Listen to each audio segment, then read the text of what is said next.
if you've worked so hard to develop a skill set, nobody can take that away from you, and you can just bring it someplace else. Hello and welcome back to the Career Flipper Podcast. I'm Jenny Dempsey, your host, your fellow career changer, your furniture rescuing friend who's still figuring it out as I go. If you're new here, this podcast started after I got laid off from my job in tech and, well, kind of spiraled. Like, full on, what am I doing with my life if I don't have work mode? I applied to a bajillion jobs, got a bajillion rejections, ghosted left and right, and in the middle of that, I found myself dragging a busted dresser home from the curb. I didn't have a plan, but I did have some leftover paint and a whole lot of feelings, so I just figured out how to start flipping furniture, and, well, I haven't stopped since. Now I host a show where I talk to people from all over the world who flip their careers, their lives, their mindsets, on purpose or by accident, and lived to tell the tale. Okay, picture this. You're crying in the walk-in closet at your corporate job one minute and making gourmet donuts the next. Beth Karawan's story is the delicious definition of a career flip, full of unexpected twists, transferable skills, and a reminder that sometimes the thing we're really good at sneaks up on us in the form of a side gig or a surprise opportunity. I can definitely relate to that. In this episode, Beth shares how she went from education major to market research pro to donut baker during the pandemic and now co-founder of a customer experience consultancy. We talk about owning your path, letting go of shame, and staying open to change, especially when the universe kicks you into it. Plus, we talk a lot about donuts, so grab your favorite one and come hang out with us in the episode now. All right, Beth. What is your most preferred type of donut? There's so many types of donuts out there. I feel like you can't even say favorite because every shop has something fancy or fun. And I'm like, ooh, that's my favorite there. But do you have a style that you usually go for? I am a classic chocolate frosted with sprinkles girl. I'm all about the classics. Classic. I love that. Those are pretty great. Yeah, even bad ones are good. Yeah. I had one that was a rose matcha donut, and I will admit it was pretty good, but it was very fancy. And bougie donuts. Yeah, I did. Yeah, my donuts were a little bougie too. I got a little bougie too.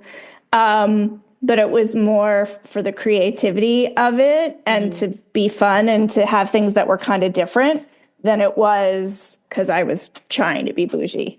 Yeah. I love it. Everyone's probably wondering, wait, why are they talking about donuts? We will get into that.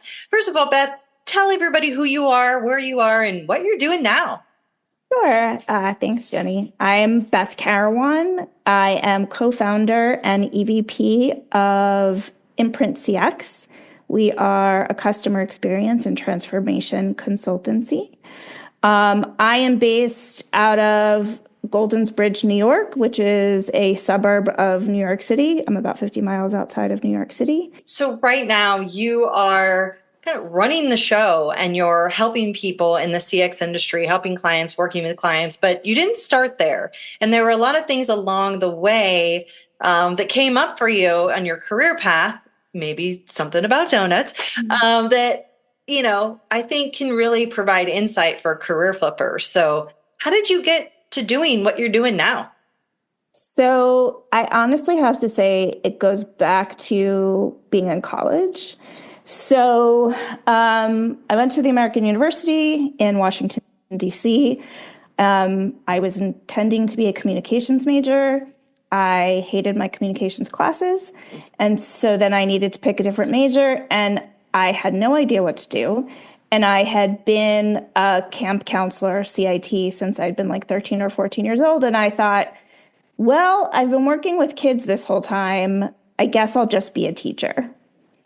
And so there really wasn't a whole lot of thought that was put into it.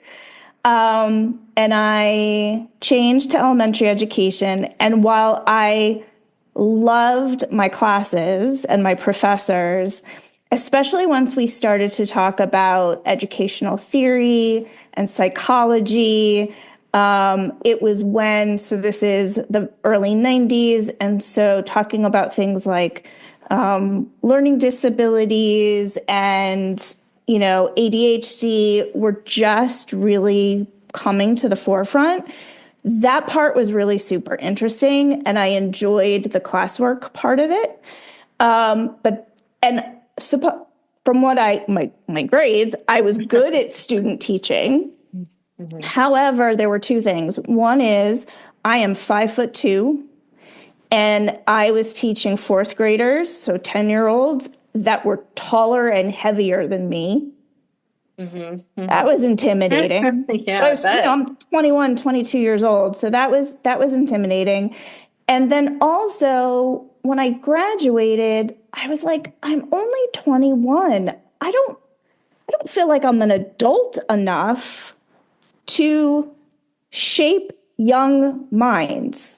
Like, I know what I'm doing on Thursday nights and Friday nights and Saturday nights, and that would be all the stuff that I would tell my students not to, just say no, right? Right. I didn't feel adult enough. So I was very lucky. I had a work-study job all throughout college, and they hired me full-time. And it was in the marketing department for their adult education program. And I did that for 2 years. And at the same time, I worked at a Mexican restaurant in Georgetown. If anybody's familiar, Washington Harbor. And I was a hostess and a bartender and a waitress. And my parents were mortified that they had just spent all of this money paying for my college education. And to them, they sort of conveniently forgot about the day job that was paying my rent, paying my car insurance. I was completely self-sufficient. They were not funding me at all. Mm-hmm. All they saw was they sent me to college and I was a bartender. So after doing that for about 2 years, I had a family member who was in the market research industry who was working for a company that was starting a training program. And they wanted people intentionally who did not have psychology backgrounds or statistics backgrounds, mm-hmm. which were typically how you got into the market research industry. Mm-hmm. And that training that I got is the foundation that I built my career on for the next 30 years. Really? Wow. Yeah. It changed the trajectory of everything. Here was this industry, here was this job that I knew going into it, I knew very little about, but it turned out I was good at it. And it turned out that there were aspects of it that were really super interesting. And so that's where it started. Wow. And so it just surprised you. It came out of nowhere. And it sounds like you were open to that from this family member, which also is a big thing of just kind of being open to what rolls your way. And then there were aspects that were interesting. What were some of those aspects that were showing up for you? So human behavior and why they make the decisions that they do was really fast. That aspect of it was really fascinating to me. Mm-hmm. So digging through the data. The other part was, I was the kid who had the teacher in junior high school who said that I wasn't good at math and I'd never amount to anything. Like, I had one of the, right? Like I had one of those. And so I didn't think I was good at math, but data analysis, while it's math, it's a different kind of math. And it turned out that was the math that I was good at. Interesting. Yeah. So making connections and like looking at a big pile of data and seeing all the connections and how different things influenced the answers to different questions. Mm-hmm. And so it became like a big puzzle. And that was, those were the two things that I was like, oh, wow, this is interesting. And it turns out I'm good at it. Yeah, it's so interesting. And it's funny that you mentioned that. I was also the kid that was not good at math. Like, I had to take like algebra 1 3 times and then again in college. Like, it was like, I really suck at math, but data, when it kind of became part of my role in customer experience, told a story. And I think that's how I connected. I was an English major. I love stories. And so when I saw that those numbers were telling a story, just kind of hearing what you were saying, I was like, that's how I connected with it. But don't ask me to do, like, I still got to use my fingers when I add. Yeah. Yeah, I understand, so being in the market research industry, there's a lot of statistics that happens sort of behind the scenes. And there are certain market research methodologies where I understand the statistical theory behind it. Like I know just enough to be able to describe it, but not to do it. Yeah. And so exactly, data tells a story. And so as my career has evolved, that's one of the reasons why I've been in this industry for so long is the longer you do something and the different ways that you apply the skills that you have and you take them and you use them in a slightly different way, and then you do that again and again and again, which is what I've done throughout my career, it gives you this this very broad perspective of, and if you're an inherently curious person like I am, you're constantly ingesting information, and then that shapes your ability to tell those stories with data. So that's, and I appreciate, I want to go back to something that you said at the beginning, because somebody else just said this to me recently about staying open. Yeah. And how important that is. So I have a bunch of friends whose kids have just started college, or who are about to go off to college. My son is graduating college this year, which I can't even believe the 4 years went by so fast. Gosh, wow. And the advice that I have given all of these kids comes from my own experience, which is just because you study it in college doesn't mean that you're locked into doing that for the rest of your life. Right. Because literally, I have a piece of paper that costs 6 figures that I did nothing with, but I've had a 30-year career. Right. So that's staying open, like, unless you're planning on becoming a scientist, an astronaut, a lawyer, a doctor, where those things actually matter, where the piece of paper matters, the upper education matters, it doesn't matter. Yeah. Because after a while, no one's going to ask you where you went to school. No one's going to care what your GPA was. And nobody's going to care what was on that piece of paper. Right. Oh, yeah. Exactly. And so, and it's been interesting because I do I'll have like either face-to-face conversations or there'll be, Zoom conversations or whatever. And you could see, because kids today are so much more put together at 17 and 18. I was 30 by the time I had like my life planned out. Yeah, I see that too in my niece and nephews, and like it's just how are they so wise? I knew nothing until like last year. Like yeah, exactly. Yeah. And I'm constantly amazed at how wise they are, about how intentional they are, about the choices that they've made, and why they've chosen the majors that they have, and just all that. And I'm like, I literally picked my school based on the weather. Yeah. That was as much thought as I went into it. And as I described at the beginning, that was about as much thought as went into what I wound up majoring in. It was just I don't know, I guess I'll pick this. Yeah. Yeah. It wasn't intentional at all. Yeah. Yeah. I literally picked my major because I chose English because I did not want to do any math. That is literally it. I was like, I like reading and I like writing. I don't want math. What doesn't have math? Okay, this. That was it. That was the thought that went into it. I had no idea what it was going to be for my career, but I also didn't think that I really had options. I kind of thought, okay, I go to college, I get one job, I stay with that job, and then I retire. Like I didn't really think outside the box because I wasn't taught to. Correct. And so that openness really didn't come into my mind until much later when I kind of had to figure out how to learn to be open to this type of change because yeah, it wasn't taught to me. I didn't see it. So Yeah. that's actually a really good point too. And so I actually do then have to give credit to my parents. My parents were first generation. My grandparents were immigrants. Neither of my parents went to college. My father was a New York City cab driver. He did construction. He sold men's clothing. He managed logistics at a warehouse. Mm-hmm. My mother was a secretary in an advertising agency, like think like Mad Men era. She was a secretary in an advertising agency. She sold jewelry at Saks Fifth Avenue.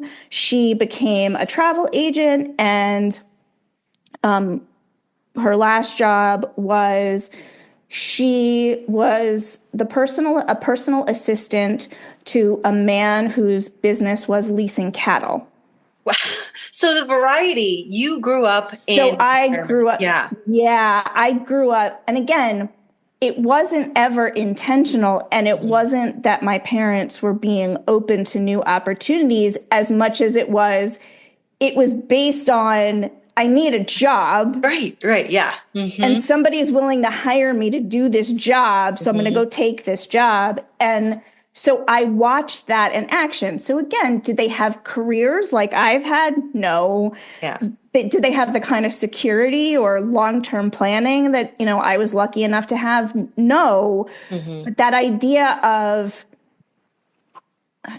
you don't have to be doing something for 30 years in order to be seen as credible, as long as you work hard and are willing to work hard. That's what I learned from my parents, but I saw it in action. Yeah.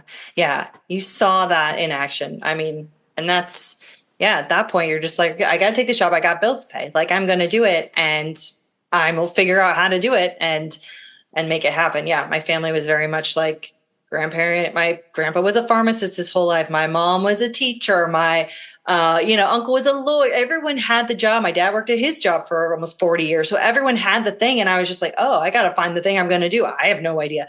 So hearing you say that, I think it's interesting because a lot of career flippers that have been on kind of go from these both sides, where either they saw it and they knew that it was possible to change, or they didn't feel that they had permission to change, like me. And so I think it's really interesting that we're bringing this up and talking about it at a little more length, because it does impact the choices that we make. So your family member brought this opportunity to you and you jumped in. And so how long were you doing that role?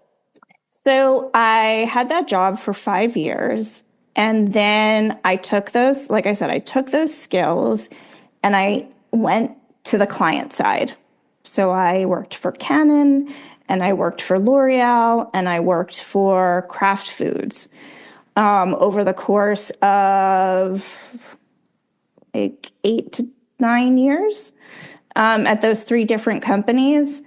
And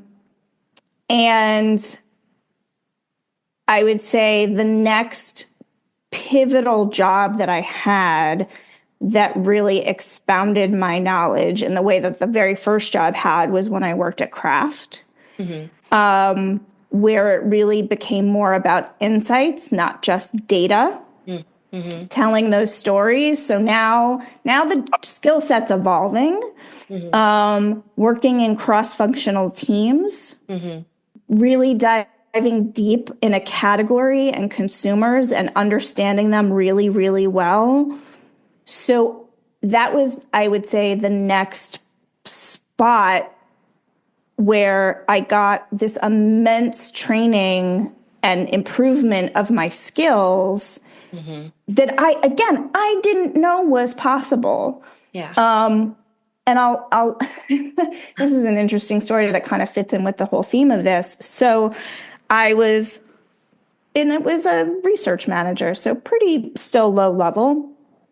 And I was interviewing for the job, and the person who was the head of the division that I was going to work for said, well, we typically hire MBA grads at this level. And I didn't have my MBA. I just have my bachelor's. And she said, so why do you think that you are, should be considered for this job? And I said, because I've spent the past 6 years doing the job. Yeah. It hasn't been textbook. I've been working with clients and I've worked at companies. Yeah. That's why. Mm-hmm. And now I look back at it and I'm like, that was a pretty audacious statement to make, but it's what got me the job. Yeah, it's true. It's so true. Mm-hmm. So that was the next part. And then after that is when I switched and I started working in creative agencies. Mm-hmm. And that was an opportunity that came to me where the head of a creative agency, advertising agencies always had market research and insights people. Again, if you go back to Mad Men and you think about the focus groups that they did in the office and all that kind of stuff. But this was a promotions agency. Mm-hmm.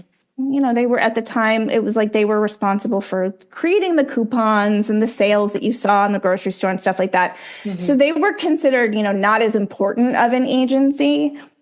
And this guy wanted to bring in this skill set that he knew existed at other types of agencies, but he didn't have. Mm-hmm. Okay. So that is what compelled me then to, again, take the skills that I had and apply them in a different way and a different type of organization. Yeah. And that in totality, so really strong foundation in market research, working on the client side and then switching to the agency side, having those three perspectives is what has given me the career longevity, 100%. Yeah. And like you say, and it just goes back to being open and realizing that if you've worked so hard to develop a skill set, nobody can take that away from you, and you can just bring it someplace else. Yeah. That is possible. Right. The skills are transferable. I think that is so important. And I think we forget that so much when we think, oh, I wish that I could be doing this job. Like the way that you move to different things, some people might tell themselves, well, I've never done that. I can't do that. But when you are aware of the skills that you have, you can apply them. And that is across the board, anything, whether it is moving inside a company to a different role, whether it's moving to different industry. I feel just like that is such a crucial component of career change that you can, because you got X, Y, and Z skills, probably less than a whole piece of paper or multiple pages of what you have done through experience. I think also I really want to highlight that for your career as well. Like, you did the things. You may not have known how to do them at first. You did them. You learned. You developed skills. You strengthened ones that were already there. And then you're like, okay, I'm going to go, this opportunity popped up. You're open to those opportunities. You take it on. And now you have more skills in your back pocket. And you're like, cool. Well, now what's next? What's next? So you're at this creative agency, and were you there for a while? So I was there for a while. Then I went to another creative agency. And then I went actually back to the market research supplier side. So this was back in 2018. So this is what's going to tee up the next flip. Mm-hmm. I went back to the market research industry and actually went back to this company that I started at 25 years before. Yeah. And the reason why I did that was because people that I had worked with back at the beginning, were still there. And I was so getting to like your family, right? Yeah. Nobody works at companies for 25, 30 years anymore. That just doesn't happen. Yeah. Mm-hmm. Either people don't feel compelled to do that. Companies want to get rid of people like that. All hosts, right? Nobody celebrates that longevity anymore. Mm-hmm. Right. And I was amazed that there were, and again, it was probably like 5 or 6 in a large multinational company, but that felt like a lot. Yeah. And I thought, all right, this feels like this is the place that I can stay for the next 5 to 10 years and then like peace out. And, you know, I wouldn't quite be at official retirement age, but I'd be close enough, right? Yeah. And I thought, all right, this is going to be my last stop. And then I'm going to just totally go and reinvent my life, right? Like then I can have the, you know, in my 60s, completely reinvent my life and just go and do the things I always wanted to do. Yeah. I was miserable and cried every day for 2 years. But as a single mom with a kid who was about to go off to college in a couple of years, there was no way I was leaving that job. Right. And what changed to make it be in this place where you're crying every day and you're absolutely miserable? What was it about the job at that point? What was it about the job that was making me cry? Yes. Yeah. So it was a couple of things. First of all, it wasn't as much the job as it was the company culture. Okay. Which I didn't realize until I started doing CX consulting how important that really is. Yeah. And that it's not just lip service. It actually really matters. Oh, yeah. And now, based on everything that I've been doing in the past 5 years, I can go back to that time and I can identify that I knew at the interview it wasn't going to be a good fit. Yeah. And I took the job anyway because, again, people take jobs for different reasons and different seasons of their life. And this was going to be a very well-paying job. I knew that I figured, all right, I can have some security. Like I was really thinking long-term. Yeah. And I was like, and even if it's not the most exciting job or interesting or compelling, that's all right. Yeah. Like I've been pretty lucky up until now. You know, let me go for the money because that's what I really need as a single mom to provide security to my son. Yeah. So that was in 2018. And then COVID happened and I got let go in April of 2020. So the job that was making you miserable, but you took on for financial stability and it was giving that and you were able to see that trade-off and you were okay with that, then you lose it. And I cried for one day. And then I woke up the next day. I panicked, absolutely panicked. Because also by April, we were also as a country, we were in full lockdown mode at that point, right? So now, not only do I not have a job, like, I don't know, it's like almost like we're all living in nuclear bunkers, right? Like nobody, we're not leaving our houses, right? So you have no idea what's happening next in the world.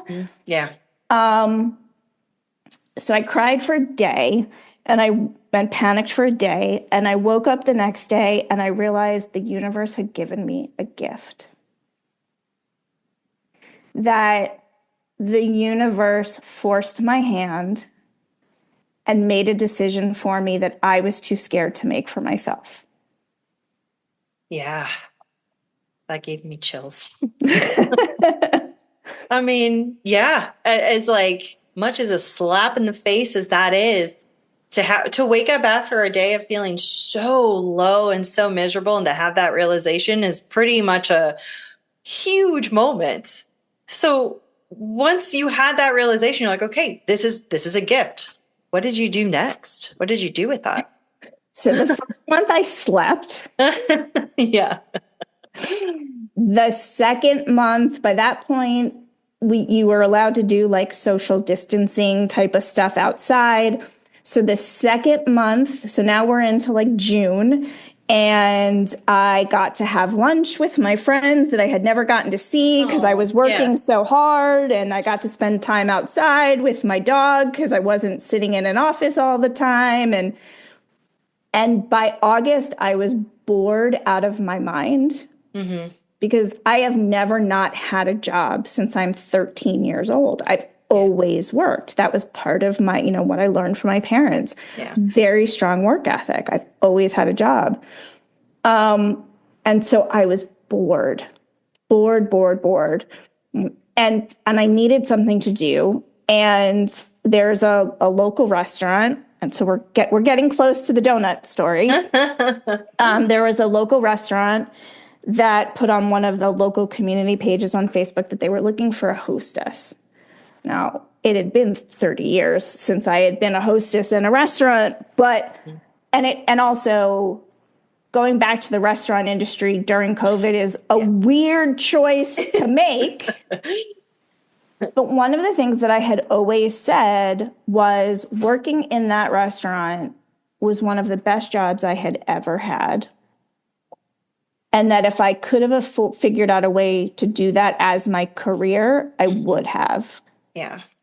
But it wasn't possible. So I applied for the job and I thought, and then I showed up for the interview and it was the owner of the restaurant. It was a husband and wife team and it was the wife. And she's a good 15 years younger than I am. And I'm like, oh, all right, she's not going to hire me because she's going to think that I'm just some bored housewife who's doing this for, I don't know if I can curse, but like shits and giggles, right? To like have some pocket change. And she's not going to take me seriously. Yeah. But to her credit, she did. And I started working there and she said, all right, it's been a while since you've done this. So for the first couple of weeks that you're working here, I'm going to be working here too, to make sure that you kind of have the lay of the land and remember how to do the job and et cetera, et cetera. And so that happened for a week. Yeah. And then by the following Friday, she called me before my shift and said, I'm going to go, you got this, right? I'm going to go have drinks with my friends because you got this. All right. Yeah. So within a week, I had made her feel like she realized she had an adult in the room. Mm-hmm.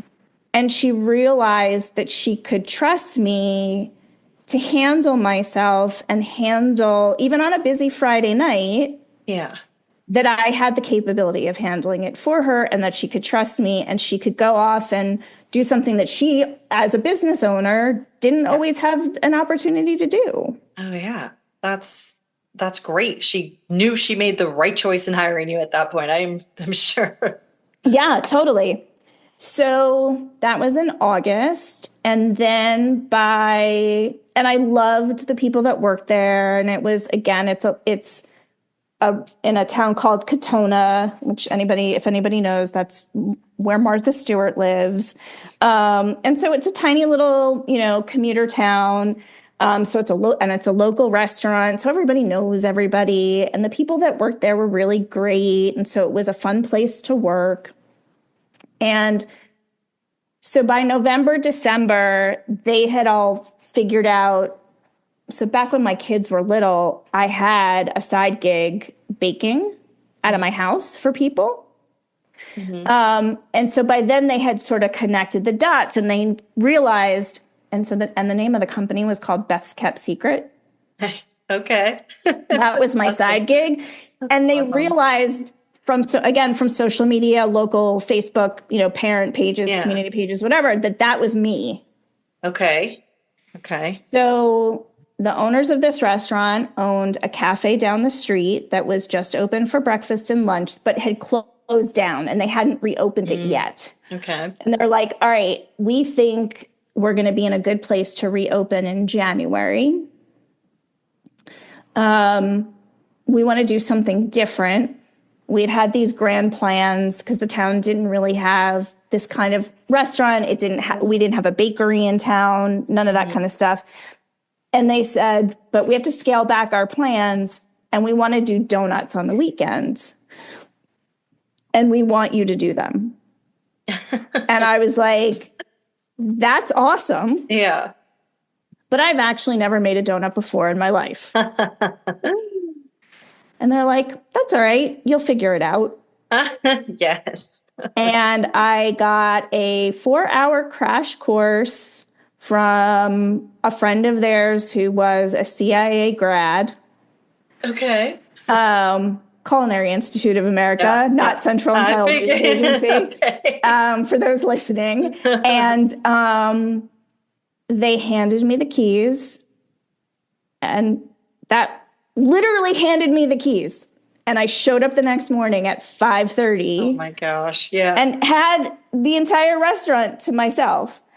On the second day, I burned some coconut and the fire department came. So that was a really awful phone call that I had to make at 6:30 in the morning to my boss to say, you need to come down to the restaurant because the fire department is on their way. Oh gosh. And they were very kind and, just found it to be humorous. So every weekend for 2021, I made donuts. So you're making donuts every single weekend, and you're, I'm guessing, learning every time. Did you have recipes that you were creating? How did you kind of keep that momentum going when you were still kind of learning that process? So I had a basic recipe that I followed. And because I had been baking my whole adult life, self-taught, but again, good enough that people were buying my stuff. Yeah. Once upon a time, I felt confident pretty early on to start leaning into different kinds of flavors, being really creative. And I was also just very lucky in that the owners gave me carte blanche. So that's which I'll get to then why I have my newsletter in a second. But they just trusted me. And that trust, when you have that trust, that is invaluable. When you are at a job, I don't care if it's working in a restaurant. I don't care if you're working in an office. It's when you've been micromanaged to death and then you go to the complete opposite of that. Yeah. It's amazing. Oh, yeah. You feel actually motivated to do things. Like you feel free. Like you can really, I don't know, be your true self, experiment, make mistakes, like learn new things. Like, I think it's just, there's a really strong freedom with that. And you clearly had that. And after what you had left behind and you didn't have for a couple years, now you are thriving and you're creating and you're doing something that you had done before, which I do have a question about, because I think knowing that you were working full time or, when the kids were little and having this on the side, I think there's also a bunch there because a lot of people will start small things on the side and then pick them up and, put them down as time goes on and careers change. But the fact that you had that on the side and then you stopped for a while and, you put your focus into other things career-wise, and then now it's back up, but it's on a scale that maybe when you were doing it in your kitchen, when your kids were little, you never, did you ever dream of doing something at this scale, or was it something that you thought about? It was something that I had thought about, but what I realized for myself was the business of scaling and having your own restaurant or having your own bakery. The business part of it would take away all of my time to focus on the creativity. And it gave me, every time I thought about it in that way, it gave me so much anxiety that I was like, I know I don't want to do this. Yeah. But now I was in a position where I literally, all I had to worry about was the creative part. It's not my restaurant. Yeah. I don't have to worry about profit and loss and waste and buying ingredients and right. I didn't have to worry about any of that stuff. Yeah. So it was the best possible scenario that I could, that I never would have dreamed would have happened. Right. And so it really was a dream.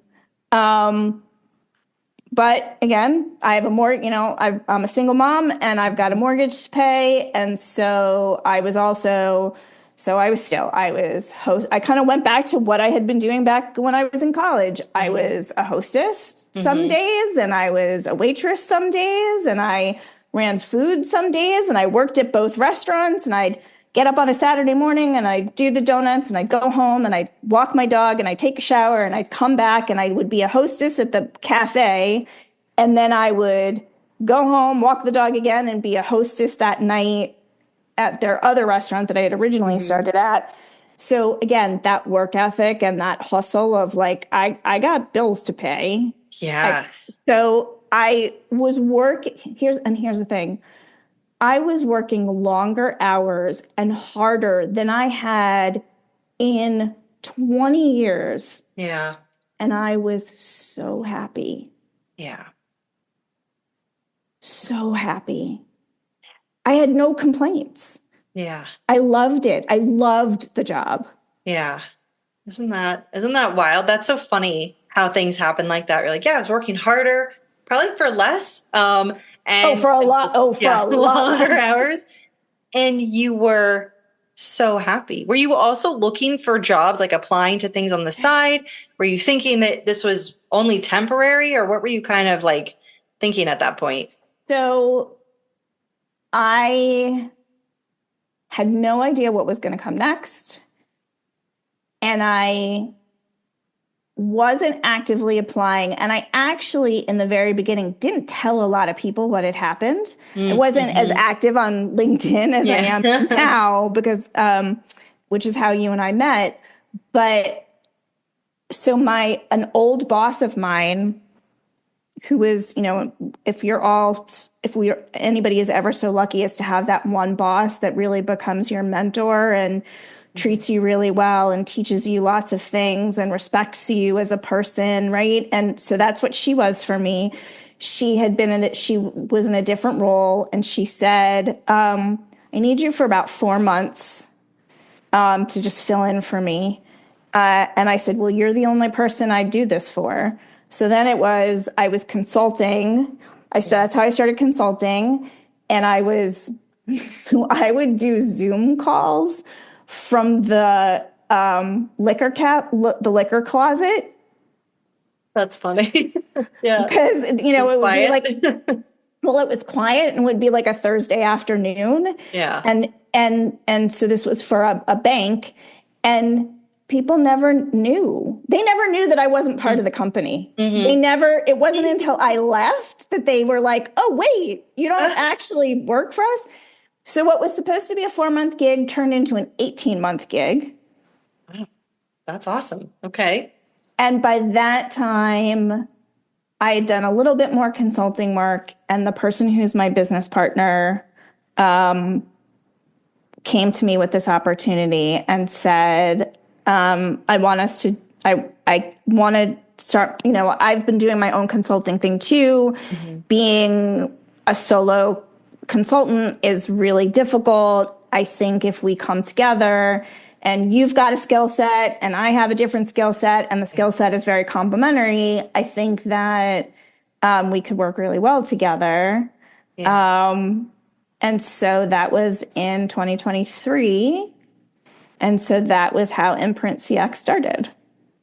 And then being in CX was another, I'm like, what do I know about? I don't know anything about CX, except once I started doing the work and got acclimated to the industry, I realized I had absolutely been doing customer experience work this whole time. Yeah. Oh, absolutely. That my skill set was absolutely applicable. Yeah. And also, not to mention, I literally was just, I kept the restaurant job until 2003, 2004. So I was still on the front, as we say, at the front lines. Yeah. Yeah.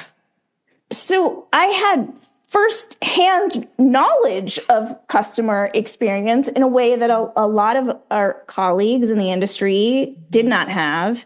Yeah. And I realized I was absolutely suited for this job. And so going back to this idea of human behavior, Why do people do the things that they do? How do you impact human behavior?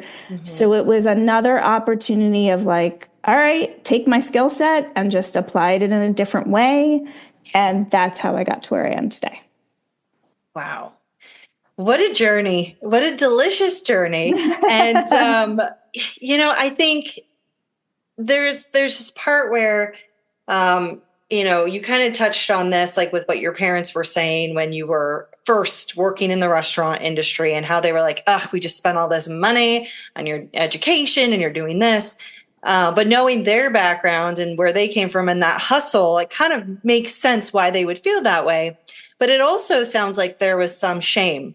And I was curious because I experienced this myself when I kind of was like, getting laid off, made a little pivot, and it was different than what, because I couldn't find anything, picking up furniture from the trash and working on it. But when I would start to talk to other people in the industry, and everyone obviously has the best intentions, but sometimes it was kind of like, oh, have fun with your little hobby, or oh, like you're doing that, like when is the real job coming? Or when I would tell people, because I also did apply to work at Starbucks, for example, as a barista. I did that in college. I loved it. And I was like, oh, I'll do this. Or there's other local coffee shops. I was like, I got barista experience. It's been a while, but I could pick it up again, no problem. And it was so fun. And people were just kind of like, yeah, that's not really like a real job. I'm like, are you kidding me? Like, it is such a job. But there was a shame attached to it that I started to feel. And I was like, oh, I can't do that. And I was just curious as we kind of wrap up everything today, but like, could you talk about that a little bit? Because sometimes these in-between points where, things like these choices might be made for us by the universe or whatever it is. There are decisions that maybe we make that we really love, but others might see it as something like, oh, what are you doing? And then we kind of pick up on the shame. I know I picked up on it and kind of carried that around for a while until I worked through that. But did that come up for you at all when you were doing something? No, I owned it. Nope. Yeah. I owned it. And because I was happy. Yeah. Right. So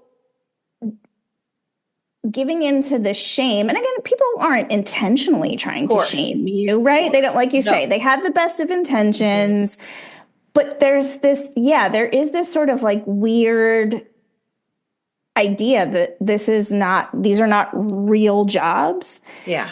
And my comeback has always been, and I still use it now, is if you are advising companies on customer experience, or if you are internal and are trying to shape the customer experience for your organization, and you haven't actually seen what it feels like to be on the other side, I actually find that to be problematic. Yeah.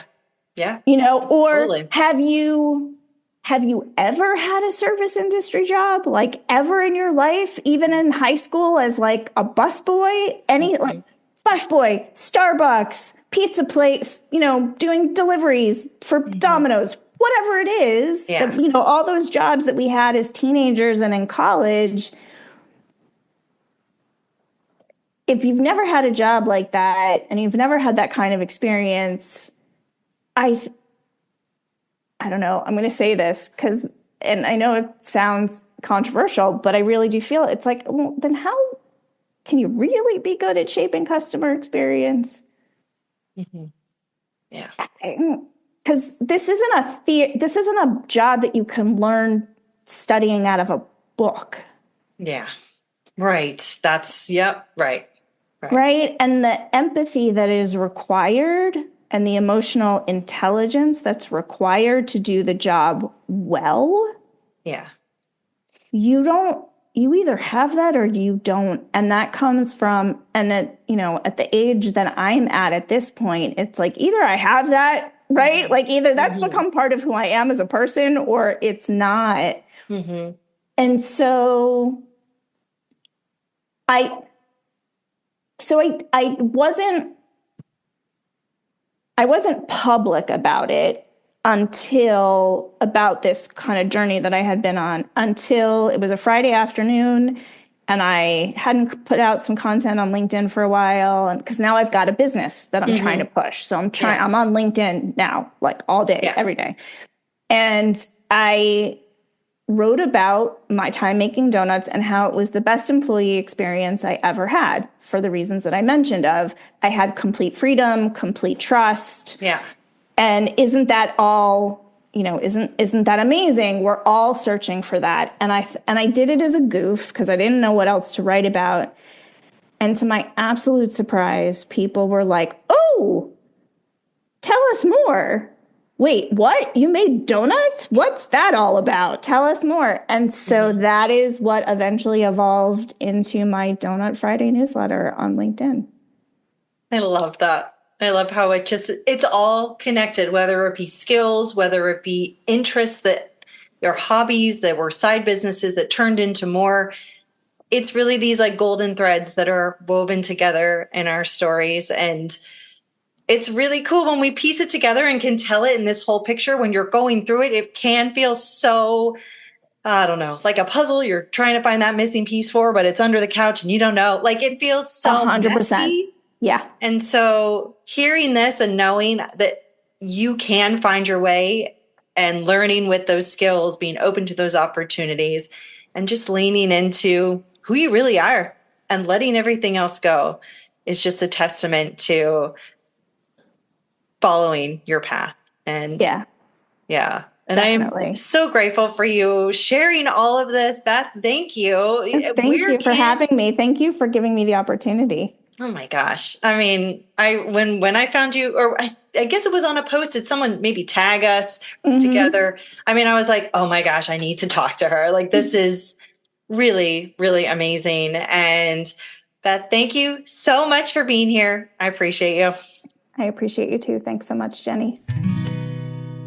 Thanks so much for hanging out with me and Beth on this episode of the Career Flipper podcast. To connect with Beth, check out the links in the show notes. And if this episode made you feel a little hungry, or maybe just inspired, I'd love if you subscribed, left a review, or just shared it with a career flipping friend, because this whole flipping your career thing is way easier when you know you're not the only one out there doing it and feeling delusional. If you got a career flip story of your own or one still unfolding, I'd seriously love to hear it. Head over to thecareerflipper.com and share it with me. Who knows, maybe you'll be a guest on a future episode. And hey, if you're looking for a speaker for your team, event, or community who can talk about career change and furniture restoration or both things in a real, honest, and, well, hopeful way, I do that. Just send me a message to hello@thecareerflipper.com. More than anything, though, I hope these stories remind you that it's okay to start over, to change your mind, to want something more, something different. This first step that you take can feel really, really scary, but it can also be the thing that changes everything for the better. So, take the step, even if it's messy, even if you're scared. What's the best that could happen?